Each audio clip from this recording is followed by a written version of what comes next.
Dasar hukum penyelenggaraan pendaftaran tanah di Indonesia ini lumayan banyak aturannya mengenai hukum tanah nasional yang diawali pertama itu dari Undang-Undang Pokok Agraria.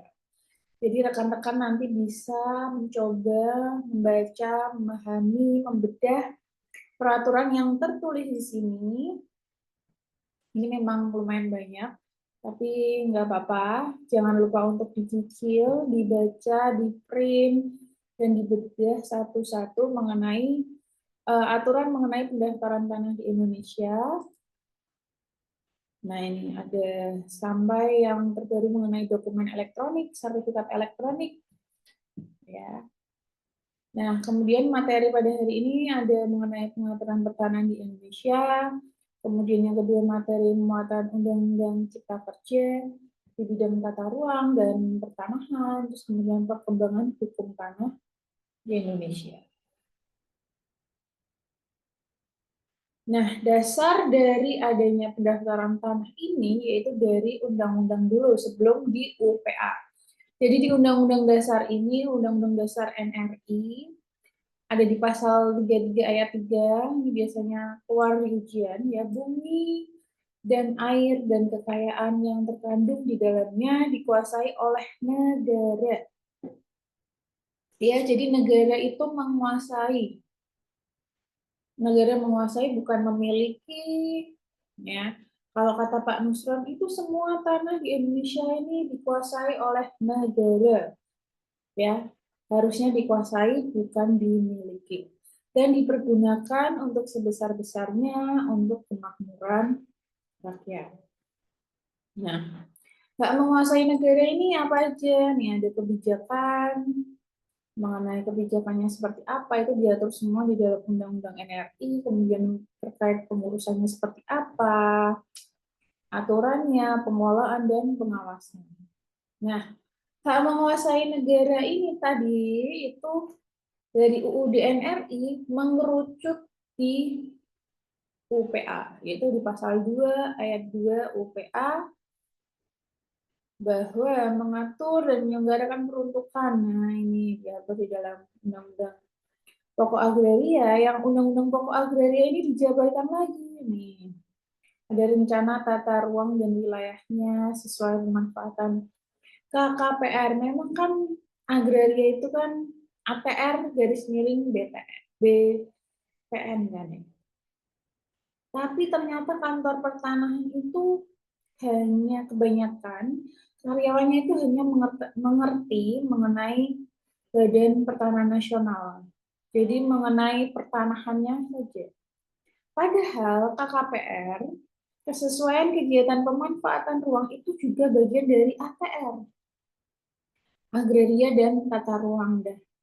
Waktu itu saya pernah mengajukan KKPR secara online ya. Sekarang kan sudah ada OSS ya. Jadi KKPR itu secara online, jadi nanti ada titik koordinatnya seperti apa, kemudian Google Map-nya seperti apa, gitu.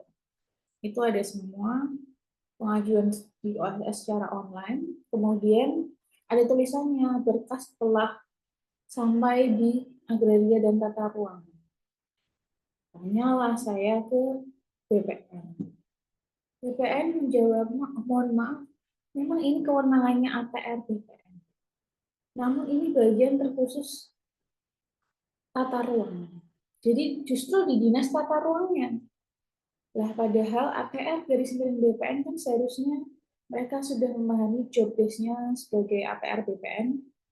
Namun ternyata kantah-kantah di kota-kota dan kabupaten itu hanya mengerti mengenai eh, pertanahan saja, jual beli, hibah, dan sebagainya. Mengenai KKPR ini tidak semua tahu. Gitu. Namun mungkin yang bagian terkhusus pengukuran, nah itu biasanya seharusnya tahu. Kemudian ada pemberian hak atas tanah, perbuatan hukum, nah ini BPN. Sebesar-besarnya untuk kemakmuran rakyat. Artinya kemakmuran rakyat ini apa? Bermanfaat bagi rakyat, ada pemerataan manfaat, kemudian ada partisipasi menentukan manfaat, dan penghormatan hak-hak rakyat. Artinya pemerintah itu tidak bisa secara sewenang-wenang menggunakan atau memberikan hak tanah kepada uh, pihak lain. Jadi harus bermanfaat bagi rakyat, misalnya digunakan sebagai perumahan, rumah tinggal. Ya. Pendaftaran tanah itu terkhusus diatur di dalam pasal 19 UUPA. Yaitu ayat 1, untuk menjamin kepastian hukum, pemerintah mengadakan pendaftaran tanah di seluruh wilayah RI sesuai dengan ketentuan yang diatur dengan peraturan pemerintah. Kemudian pendaftaran tersebut artinya apa aja sih? Jadi yang dimaksud pendaftaran ini ada pengukuran, pemetaan, pembukuan tanah. Kalau sekarang ini lagi banyak mengenai penataan batas karena nggak sesuai sama data fisik di BPN. Kemudian pendaftaran hak atas tanah karena peralihan, ya, kayak jual beli hibah. Kemudian ada pemberian surat tanda bukti hak yang berlaku sebagai pembuktian yang kuat. Pendaftaran tanah menurut pasal 19 UU-PA merupakan suatu legal kadaster atau reh kadaster karena diselenggarakan untuk memberikan kepastian hukum. Nah, sekarang karena sudah online, jadi sertifikat dalam genggaman. Jadi nggak cuma ATM aja yang dalam genggaman, tapi juga sertifikat dalam genggaman. Nah, asas-asas pendaftaran tanah ini sering banget keluar di ujian. Dalam arti tidak menyebutkan asas-asas pendaftaran tanah ada berapa, ada 5 gitu, tidak. Tapi adalah maksud dari masing-masing asas pendaftaran tanah. Ini sering banget keluar di ujian, apa sih yang dimaksud dengan asas sederhana, asas aman, seperti apa, asas terjangkau, asas mutakhir, ya, dan asas terbuka. Sederhana artinya kata kuncinya yaitu mudah dan dapat dipahami. Aman kata kuncinya adalah dapat memberikan jaminan kepastian hukum. Terjangkau kata kuncinya yaitu memperhatikan kebutuhan dan kemampuan golongan ekonomi lemah. Kemudian mutakhir kata kuncinya adalah harus menunjukkan keadaan yang mutakhir. Keadaan yang mutakhir ini seperti apa? Misalnya adalah ketika akan melakukan pengukuran tanah. Misal Anda percaya bahwa batasnya adalah di sini. Namun sewaktu di lapangan itu ada patok di sini. BPN akan bingung dan akan semakin menghadirkan banyak pihak, kelurahan, RT, RW, kecamatan dipanggil semua untuk bertanya patok mana yang benar, patok mana yang sah, gitu. BPN nggak tahu patok mana yang sah, dan BPN kalau disuruh mengikuti data yang sudah ada di BPN pun tidak mau. Jadi BPN adalah terupdate seperti apa, hasil konsolidasi keduanya ini seperti apa. Jadi hasil akhir atas klien A dan tetangganya itu seperti apa. Jadi hasil mutakhirnya seperti apa. Kemudian yang terbuka yaitu terbuka untuk publik.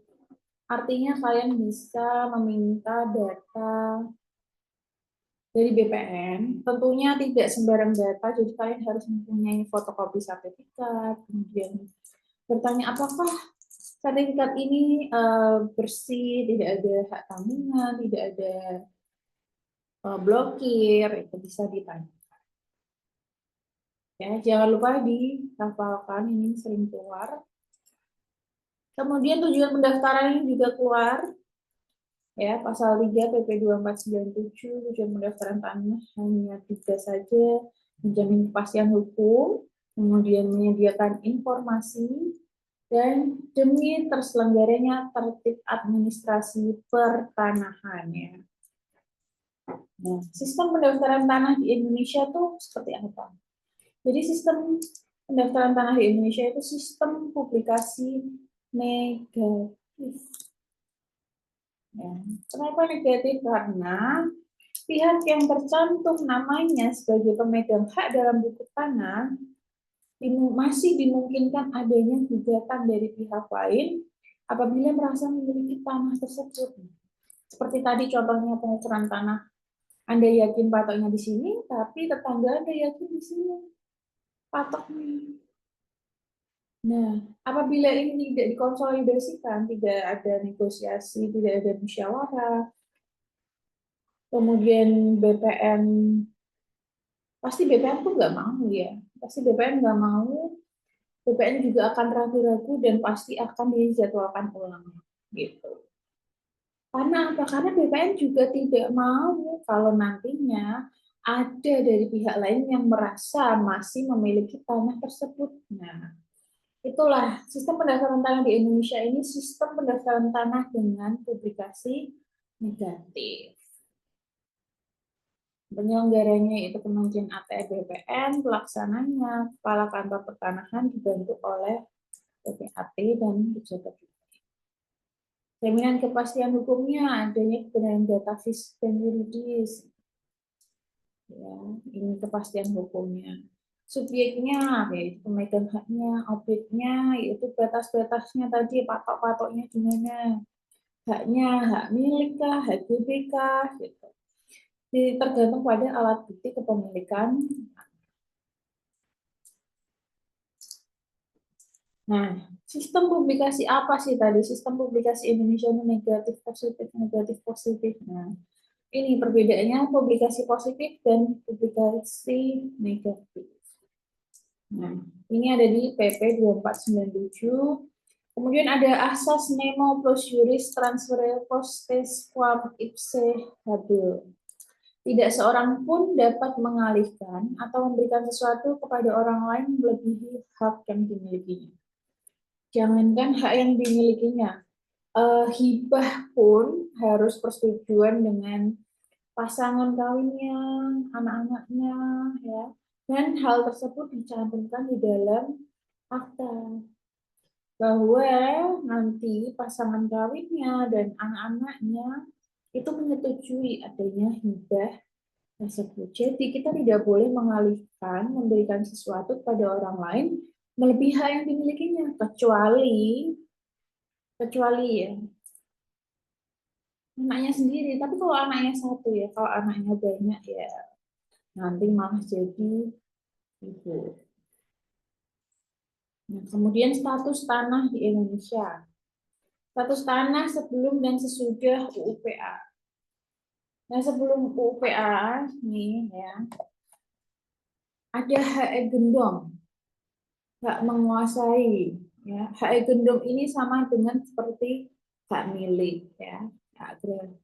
Kemudian hak erfah. Hak erfah ini sama dengan hak kebendaan yaitu HGU. Kemudian hak obstal. Hak obstal itu sama, hak kebendaan juga tapi HGB, hak guna bangunan.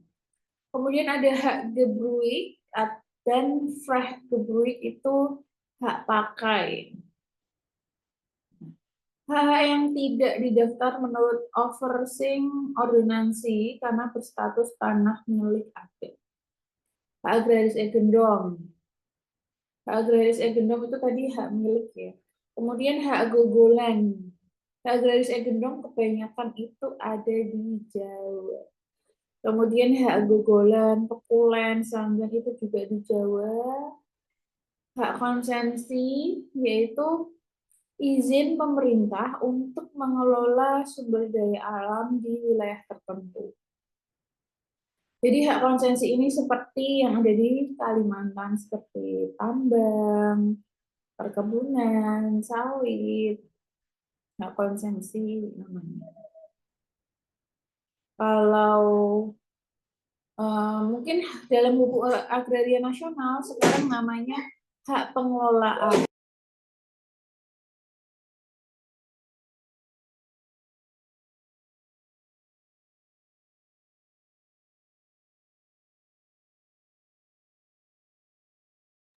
Kemudian ada Brooklyn itu ada pinjam pakai. Itu kemudian ada Anggadu. Anggadu ini tanah yang diberikan dari Kadipaten, Adipati, Kesultanan gitu. Anggadu itu ada di Jogja, kemudian ada di Solo. Tanah bengkok ini biasanya untuk kepala desa. Ya. Kemudian ada lungguh atau pituas. Namanya aja udah Jawa banget, otomatis di Jawa. Tadi kelewat ada Grand Controller itu ada di nomor 4. Grand Controller itu tanah swap raja, artinya tanah-tanah bekas kerajaan. Kemudian hukum agraria nasional ya. Ini yang sudah kita ketahui ada hak milik, HGU, HGB, HP, HPL dan tanah. Oh ya, jangan lupa untuk belajar secara mandiri mengenai tanah wakaf itu ada keluar di UPAT, di ujian PPAT ya. Nanti bisa dikasih PowerPoint-nya yang ada di Google, nanti bisa sharing kalau ada yang punya juga mengenai tanah wakaf ya. Siapa yang jadi uh, pewakafnya, siapa saja yang berhak, kemudian akta ikrar wakaf seperti apa ya. Nah, ini pendaftaran tanah pertama kali tujuannya yaitu untuk kepastian dan perlindungan hukum. Rangkaian kegiatan yang dilakukan pemerintah secara terus-menerus, berkesinambungan, teratur, guna tertib administrasi untuk memelihara data fisik dan data yuridis dalam bentuk peta dan daftar tanah, guna tersedianya informasi mengenai bidang tanah sarusun termasuk tanda bukti hak serta hak-hak yang membebani. Ini pengertian mengenai pendaftaran tanah pertama kali. Nah, hak baru adalah hak atas tanah yang diberikan atas tanah negara. Pembuktian hak baru ini bisa dari surat keputusan pemberian hak oleh pejabat yang berwenang. Jadi misalnya pembuktian hak baru itu misal dari letter C itu juga harus dari pejabat yang berwenang, bukan dari BPN, biasanya dari pemerintah kota atau kabupaten. Nah ini disahkan oleh bupati atau wali kota ya. Ini tadi yang dimaksud akta ikrar wakaf nih, nanti dipelajari secara mandiri, nanti dikasih slide PowerPoint-nya. Kemudian ada akta PPAT juga. Itu bisa untuk pemberian HGB dan hak pengelolaan di atas.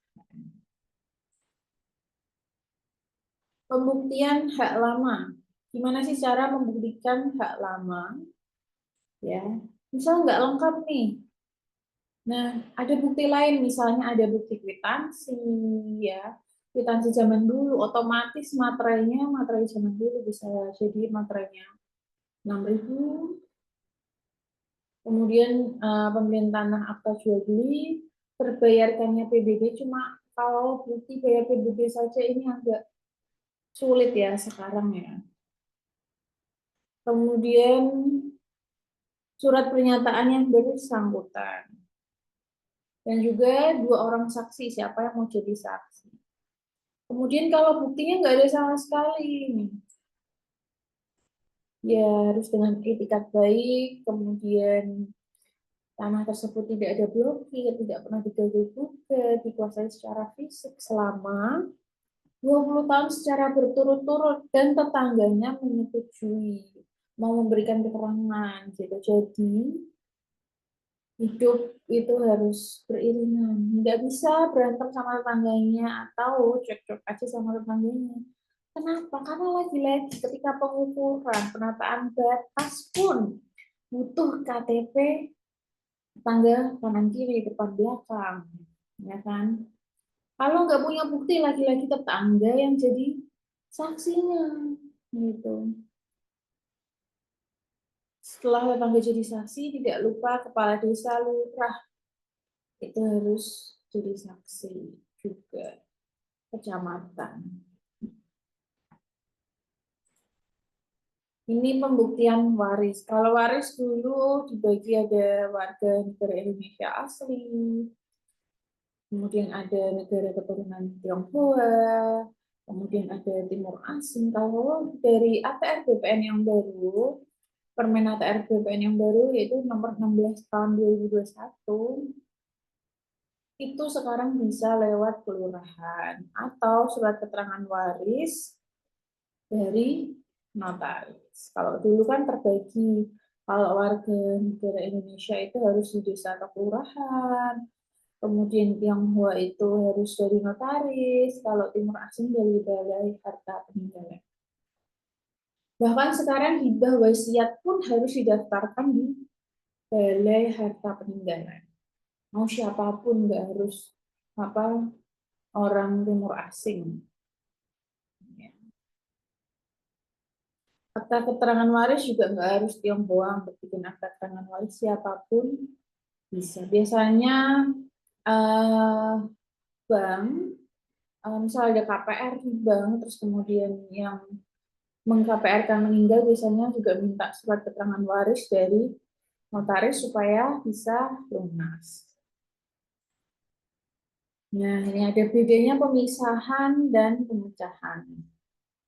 Kalau pemecahan dipecah secara sempurna. 900 ya dibagi 9. Ini kurang ya ini garisnya. Kemudian misah itu beberapa bagian dan menjadi bagian baru. Ini penggabungan 100-100 digabung menjadi satu bidang tanah yang baru. Jadi sertifikatnya juga baru. Pemasangan tanda batas, nah ini kalau pengukuran penataan batas ini benar-benar lagi hektik BPN ya, karena adanya sertifikat elektronik. Jadi ada beberapa data BPN yang tidak tervalidasi dan mengharuskan untuk penataan batas atau ukur ulang. Ya, dan ini harus ada patoknya. Patoknya terbuat dari apa aja? Pipa besi, pipa pralon, kayu besi, tugu, dan ini. Ini keluar ya, rekan-rekan di ujian PPAT sering banget keluar. Dihafalin tingginya berapa, panjangnya berapa. Kalau 10 HA bagaimana, kalau kurang dari 10 HA bagaimana. Ini dihafalkan. Kemudian mengenai hak atas tanah, ini ada di pasal 66, pasal 19 sampai pasal 66. Ya, ini mengenai HGU pemberiannya 35 tahun, kemudian dapat diperpanjang sampai dengan 25 tahun dan dapat diperbarui sampai 35 tahun. Apabila tidak dimohonkan lebih dari 2 tahun, maka siklus kembali ke pemberian hak. Jadi kalau perpanjangan HGB itu biayanya cuma 50.000, sedangkan kalau HGB-nya sudah mati, itu prosesnya panjang banget dan biayanya berkali-kali lipat lebih dari PNBP-nya, yaitu sejumlah 50.000. Jadi jangan sampai HGU, HGB, dan hak pengelolaannya itu habis ya. Ini dihafalkan ya, terkait pemberian, perpanjangan, dan pembaruan. Ini sering keluar ya, pengajuan permohonan, jangka waktunya seperti apa ya. Nah ini HGB di atas HPL, ini hak pengelolaan. HGB dibuat gedung berkantoran. Kalau ini HP di atas HPL, hak ini ya. HGU di atas HPL, hak guna usaha di atas HPL. Hak guna usaha berarti dipakai untuk usaha. Ini hak pakai di atas HPL. Hak atas tanah di atas permukaan bumi. Harus ada izin Kementerian KKP-nya, kemudian hak atas tanah pada ruang atas tanah. Ya. HGB ini biasanya apartemen, kalau hak pakai biasanya untuk mall bisa. HGB pada ruang bawah tanah, Ini ada kereta api, ya, kereta bawah tanah, ya. Ini yang dimaksud ruang bawah tanah ini apa aja? Jaraknya 30 meter, ruang bawah tanah dalam itu 30 meter lebih, ya. Pada ruang bawah tanah dalam. Ini sekedar pengetahuan saja. Ini alhamdulillah belum keluar di UPAD, ya. Nah, kemudian kita masuk ke Undang-Undang Cipta Kerja penggunaan dokumen elektronik, ya. Ini ada hak tanggungan elektronik, ya. Tanda bukti hak atas tanah, hak milik atas satuan rumah susun, hak pengelolaan dan hak tanggungan, termasuk akta peralihan hak atas tanah dan dokumen lainnya yang berkaitan dengan tanah dapat berbentuk elektronik. Pendaftaran hak tanggungan nih pasal 86 PP 18 tahun 2021. Pendaftaran hak tanggungan dilakukan oleh kantor bertanah secara elektronik paling lama 7 hari kalender. Berarti 1 minggu termasuk. Setelah dokumen yang diperlukan untuk pendaftaran hak tanggungan dinyatakan memenuhi syarat. Biasanya ada koreksi sekitar 3 hari. Kemudian baru deh keluar setelah kurang lebih 7 hari. Nah, ini hak tanggungan elektronik karena memenuhi asas keterbukaan, kecepatan, ketepatan, kemudahan, keterjangkauan dalam rangka pelayanan publik. Bahkan sekarang beberapa kantor BPN itu ada yang punya program namanya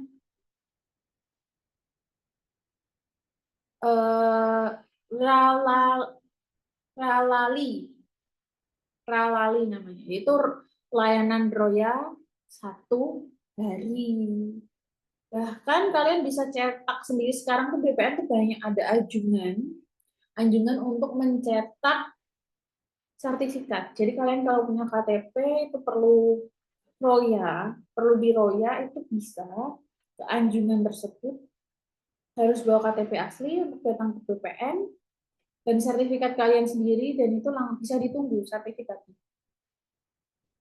Gitu. Sekarang udah lumayan canggih, ya. Tapi akta tetap harus tanda tangan menghadap dan dibayar catat.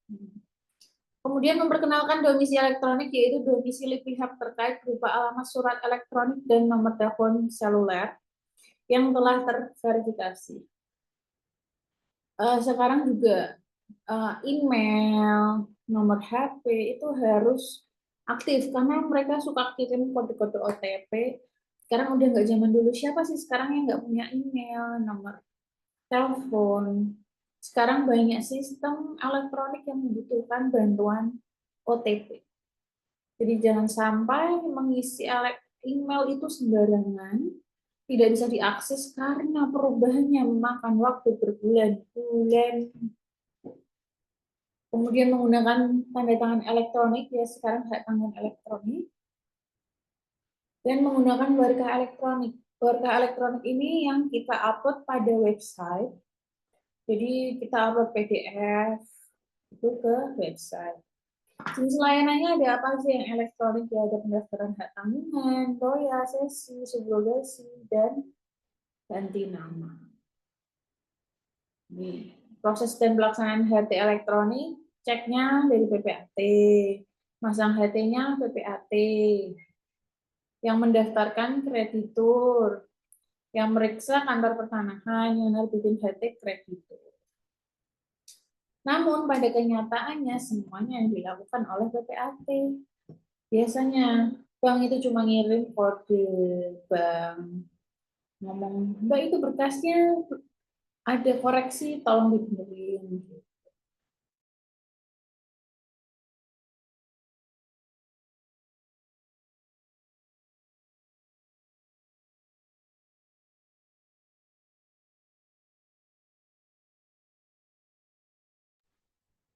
Kemudian ada sertifikat elektronik, ya, yang kalian tunggu-tunggu. Ini efek dari Undang-Undang Cipta Kerja, ya, mengenai tanda bukti hak sertifikat SK Menteri, ya. dibuat dalam bentuk elektronik. Nih. Seperti apa? Nah, ini konsep bentuk dan isi sertifikat. Bagian kepalanya ini ada logo Kementerian ATR BPN, logo Garuda, dan ada kode sertifikat. Ini kode sertifikat hanya akan muncul apabila di scan di aplikasi Sentuh Tanahku. Kemudian sudah tidak ada nomor hak milik menggunakan NIB elektronik. Kemudian isiannya akan menjelaskan ini hak milik atau HGB terletak di mana, nomor berapa, provinsi mana, kecamatan mana, kelurahan mana, luasnya berapa, nama pemegang haknya, kemudian ada SK. Isi kedua ada batasannya, kemudian kewajiban dari sertifikat tersebut apa saja. Ya. Kemudian di baliknya, sertifikat baliknya itu ada QR code mengenai bidang tanah, kemudian ada surat ukurnya, itu bisa dicek di aplikasi Sentuh Tanahku. Kemudian ini ada catatannya, misal ada blokir, sita, atau pembebanan hak. Kemudian bagian penutupnya ini ada dari kepala kantor. Gitu. Nah ini penolakan pembuatan akta oleh PPAT. Kenapa kita tuh bisa nolak akta PPAT? Karena apa? Karena ditawar habis-habisan? Enggak ya. Jadi apabila tidak disampaikan sertifikat asli, kemudian surat bukti hak lama atau surat keterangan kepala desa itu ada yang masih tidak disampaikan. Kemudian surat keterangan tidak disampaikan, salah satu pihak melakukan perbuatan hukum yang tidak memenuhi syarat, kemudian ada surat kuasa mutlak. Jadi surat kuasa ini juga lumayan mengerikan ya, karena tidak ada jangka waktunya dapat mengalihkan sertifikat tersebut sampai kapan gitu. Sedang dalam sengketa, kemudian tidak dipenuhinya syarat lain. Nah ini BPHTB, nanti kita akan mencoba belajar mengenai BPHTB ya. Boleh nanti kita ada dikirim ya, nanti kita belajar mengenai BPHTB, cara perhitungannya, dan PPH. Oke. Terima kasih. Kemudian kita akan lanjut mengenai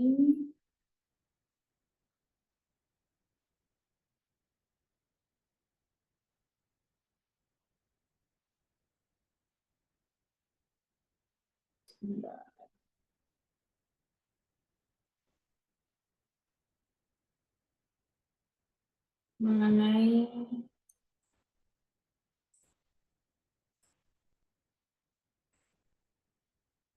teknik pembuatan akta PPAT. Jadi hari ini kita sudah 3 materi yang tadi ke atas tanah dan pendaftaran tanah, hukum tanah nasional, dan ini teknik pembuatan akta PPAT. Besok peraturan jabatan PPAT dan organisasi kelembagaan. Di hari ketiga kita nanti akan membahas mengenai tadi BPTP, PPH, dan latihan soal. Oke, kemudian kita masuk ke teknik pembuatan akta PPAT. Akta yang dibuat PPAT ini ada 8, ini dihafalkan ya.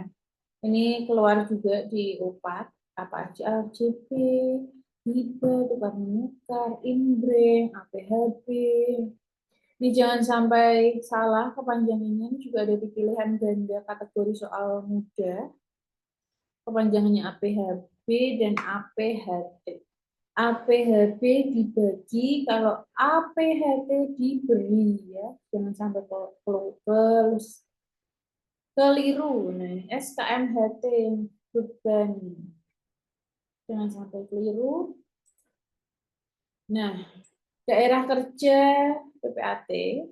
PPAT harus berkantor di satu kantor dalam kerjanya. Daerah kerja PPAT itu kabupaten atau kota. Beda sama notaris yang satu wilayah provinsi. Ya. Pasal 12 PP nomor 37 tahun 98 yang diubah dengan PP nomor 24 tahun 2016. Namun meskipun dalam kenyataannya PPAT itu tempat kedudukannya di kabupaten atau kota, di peraturan terbarunya daerah kerja PPAT itu satu wilayah provinsi.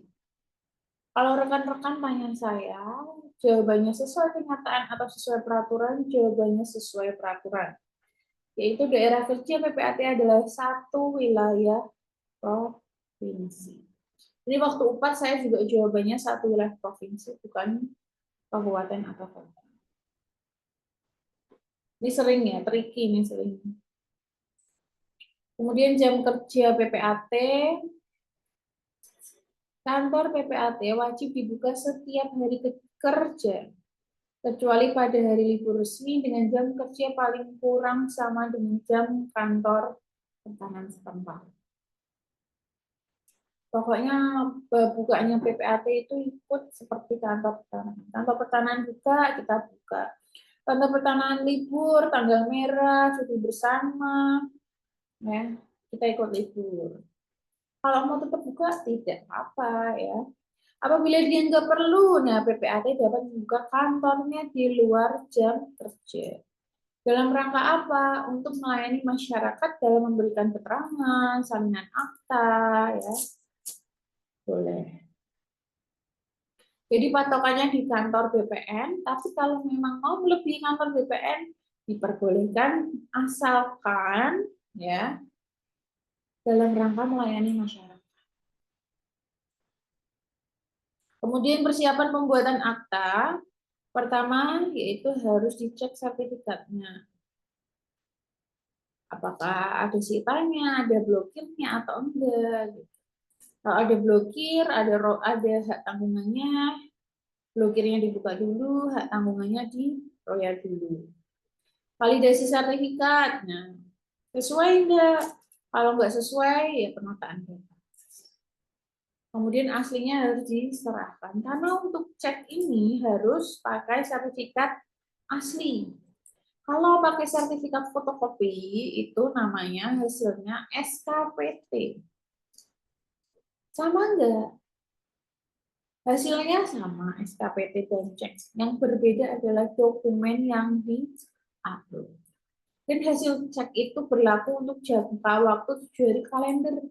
Jadi kalau misal masukin AJB hari Senin, ya berlakunya sampai Minggu.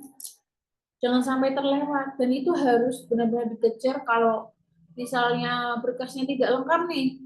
Ya cek langsung. Tidak segera dilaksanakan, revisinya terlalu banyak. Revisinya terlalu banyak kan yang revisi BPN, benar. Yang revisi BPN.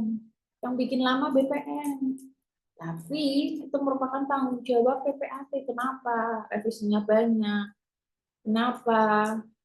Kok berkas yang kurang itu banyak. Dan PPAT-nya jadi rugi karena harus cek lagi. Nah, itu harus diwaspadai. Jadi sebelum masukin AJB pastiin kalian tahu syarat-syaratnya apa aja, kemudian aktanya seperti apa. Itu harus sesuai dengan ketentuan kantor pertanahan setempat. Nah, ini berkas-berkasnya dibawa semua. KTP-nya, KK-nya, akta nikahnya, IMB-nya, akta kuasa juga ada ya. PBB, bukti bayarnya ya. Ini harus lengkap dan dilegalisir. Jangan lupa. Kewenangan PPAT. Nah, membuat akta hanya untuk tanah atau hak milik seharusnya yang terletak di dalam daerah kerjanya. Kecuali untuk akta tukar menukar akta pemasukan dalam perusahaan dan akta pembagian hak bersama untuk beberapa bidang tanah dan HM seharusnya yang tidak semuanya terletak di dalam daerah kerja seseorang BPNT. Artinya ini bisa menggunakan akta notaris. Kemudian penggunaan belangko akta dikaitkan dengan bidang tanah. Nah, ini AJB, akta yang hanya untuk satu bidang tanah. AJB boleh nggak? Dua, bisa nggak bisa. Hibah sekalian, aku mau gibahin punya 7 tanah tuh, dia dihibahin semua. Orangnya beda-beda, orangnya sama, nggak bisa. Ya, akta pemberian HGB nggak bisa. Jadi yang bisanya lebih dari satu tanah, terutama APHT. Jadi mau utang 10 M, tanahnya ada berapa? 10 SDM, wah itu satu-satu, ketik satu-satu. Nah, Renvoy ini yaitu ketika adanya perbaikan, pencoretan, penggantian, dan penambahan. Dalam hal terjadi perbaikan penggantian, dicoret dan diberi paraf oleh semua pihak ya. Jadi yang tanda tangan nggak cuma notarisnya ya, yang maraf ya. Yang maraf nggak cuma notarisnya, tapi semua pihaknya, termasuk saksi juga. Penambahan kata dilakukan di ruang kosong di lembaran akta dengan diberi paraf. Lembar kertas yang ditambahkan pada akta mencantumkan nomor akta di setiap halaman. Jadi kalau akta PPAT itu ada nomor aktanya. Ya. Halaman 1 dari 7, halaman 2 dari 7. Kalau notaris kan nggak ada ya. Kalau PPAT ini agak strict, jadi tidak boleh kelewat satu lembar. Nah, ini contoh dari kop PPAT ya. Tulisan PPAT, nama, daerah kerjanya, kemudian ada SK dan tanggal, kemudian ada alamat dan nomor HP. Nah, ini tadi ini di sebelah kiri bawah ada judul, akta, misal akta jual beli. Nah, ini nama. Novia Betsy, daerah kerja kota Salatiga. Untuk PPAT sementara ditulis jabatannya, kecamatan, dan kabupatennya. Misal, camat, kecamatan, pinggir, kota, Salatiga. Nah, ini tadi halamannya ya. Halaman 1 dari 8 halaman. Ini awal aktanya pada hari ini, Rabu. Beda sama akta notaris ya, tanggal 16. Ini ketik 16. Bulan ya, Desember tahun 2024. Enggak 16 strip 12 strip 2024 enggak. Jadi kayak gini. Dalam komparisi itu ada identitas para pihaknya. Nah, identitas tuh lengkap. Nama, tempat tanggal lahir, keluarga negaraan ya, ini sama kayak notaril. Kemudian cakap. Cakap yaitu telah mencapai usia 18 tahun atau telah menikah. Ya, ini ada di SE Menteri RK BPN. Ya, ini keluar juga kecakapan para pihak. Kemudian kewenangan bertindak para pihak harus dicek telah kawin atau belum kawin. Kalau udah menikah, ada perjanjian kawin enggak? Kawinannya di Indonesia atau di luar negeri? Kalau udah cerai, bukti cerainya mana? Ada harta bersama atau hartanya udah dibagi pakai putusan pengadilan. Jika cerai mati, perhatikan siapa ahli warisnya, pakai dari kelurahan. Sekarang kelurahan itu ya tidak mau bertanggung jawab atas pernyataan ahli waris dari pihak-pihaknya. Jadi biasanya kalau bikin SKW sekarang melepaskan kelurahan apabila dan bertanggung jawab atas SKW yang dibuatnya. Sekarang kayak gitu. Untuk badan hukum, anggaran dasarnya. Jadi anggaran dasar PT itu harus dari pendirian sampai perubahan semuanya. Ya. Pergantian direksi komisaris diperhatikan. Contoh komparisi dalam akta PPAT ini contohnya jual beli. Ya, ini sama kayak notaril, selaku penjual selanjutnya disebut pihak pertama, selaku pembeli untuk selanjutnya disebut pihak kedua. Nah, ini yang penting ya.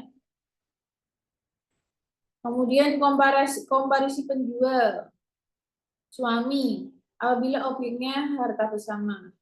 Ini yang merah nih, yang turut hadir di hadapan saya. PPAT dan saksi-saksi yang sama dan turut menandatangani akta ini sebagai tanda persetujuannya. Jadi istrinya ikut tanda tangan. Objeknya, nah ini objeknya perorangan atau badan hukum. Tadi ya. Nah ini apabila objeknya akta jual beli ini ditulis di sini dituangkan. Pihak pertama dengan ini menerangkan menjual kepada pihak kedua dan menerangkan dengan ini membeli dari pihak pertama. Oh, lengkap kan? Ya. Status tanahnya apa, nomor berapa, surat ukurnya tanggal berapa, NIB-nya berapa, NPOP PBB-nya berapa ya, ini lengkap. Jual beli ini meliputi apa aja nih, ada rumah tinggal, kemudian ada listriknya, ada pompa airnya, ya, ada IMB-nya, ini lengkap ya. Dalam akta jual beli itu dilakukan dengan harga berapa? Nah, ini juga penting ya. Ini baiknya membayar pajak dulu baru ditulis. Jadi urutannya adalah cek sertifikat, kemudian membayar pajak, baru tanda tangan akta jual beli. Dalam akta hibah, pihak pertama dan pihak kedua menerangkan bahwa penghibahan ini dilakukan dengan syarat-syarat berikut. Ini tukar-menukar. Tukar-menukar ini terjadi dengan tambahan uang berapa. Pemasukan dalam perusahaan atau in-brand. Penggantinya 2.000 saham dengan nominal 2 miliar. Dalam akta pembagian hak bersama itu tidak ada kelebihan nilai. Ini contoh komparisinya, dalam pembagian hak bersama ini tidak terdapat kelebihan nilai yang diperoleh salah satu pihak. Kalau ini yang ada kelebihan nilai. Ini ada pembayaran berapa? Tadi 2M. Ini pemberian HGB atas tanah hak milik. Ya, pemberian hak ini dilakukan dengan imbalan 2M. Kehadiran pihak yang memberikan persetujuan. Nah, hadirnya suami istri untuk memberikan persetujuan. Jadi pasangan kawin tuh selalu memberikan persetujuan dalam hal penjualan. Kalau pembelian enggak ya. Kemudian untuk PT siapa yang diberikan kuasa? Direkturnya kah ada atau ada kuasa lain?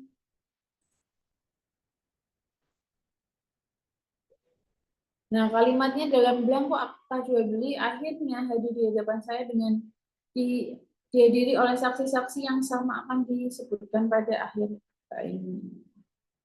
Yang menerangkan telah mengetahui apa yang diuraikan di atas dan menyetujui jual beli ini.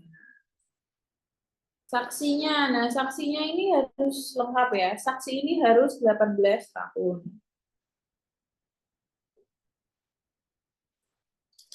Atau telah menikah.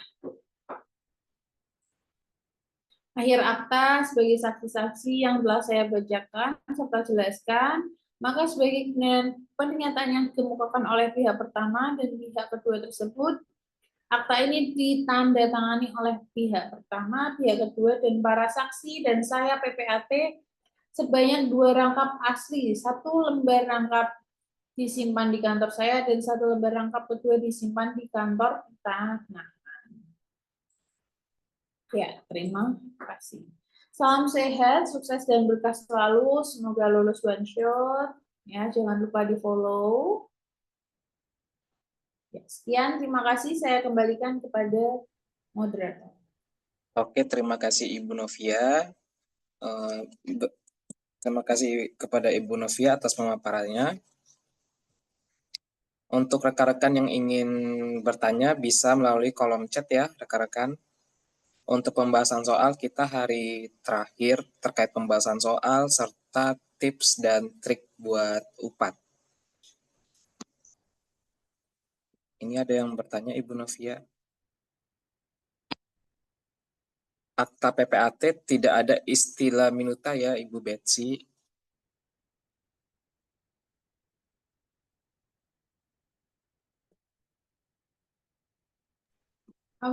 Sebutannya lembar pertama, lembar kedua, dan lembar salinan.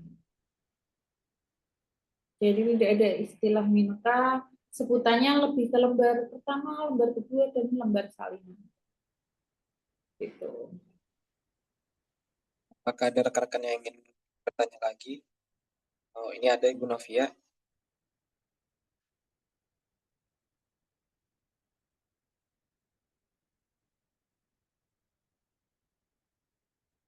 Ini, Ibu, apa alasan akta PPAT tidak menggunakan keterangan jam atau pukul ya, Bu? Terus lalu ada juga dari Ibu Yenitan, bentuk soalnya semua pilihan ganda atau ada esainya, Bu? Lalu apakah ada wawancaranya?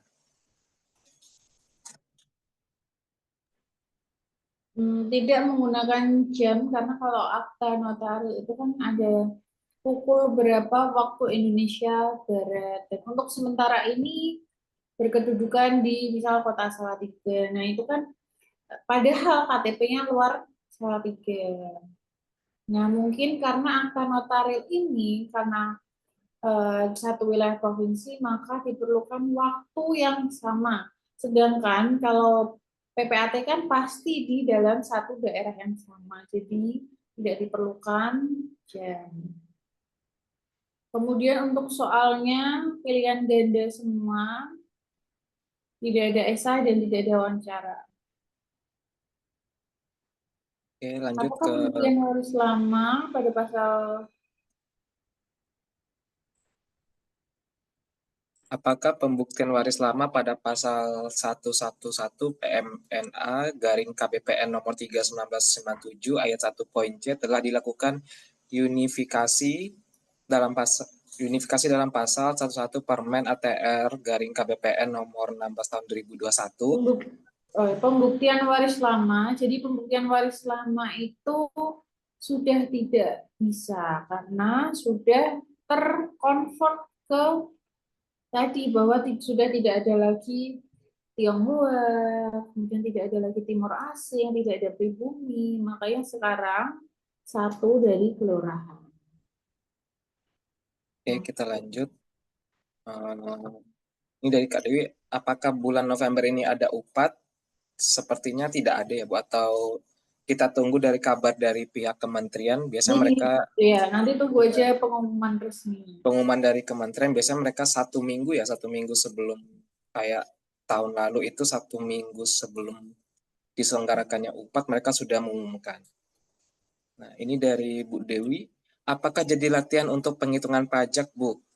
Jadi nanti untuk di hari ketiga sebelum mengerjakan soal-soal pilihan ganda.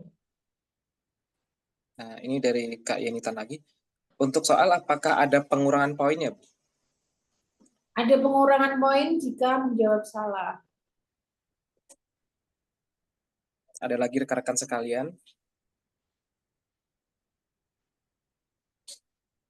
Untuk pertanyaannya, jika tidak ada, kita tutup untuk hari ini dan lanjut untuk besok. Seperti biasa jam 7 terkait organisasi ATR BPN serta peraturan jabatan PPAT.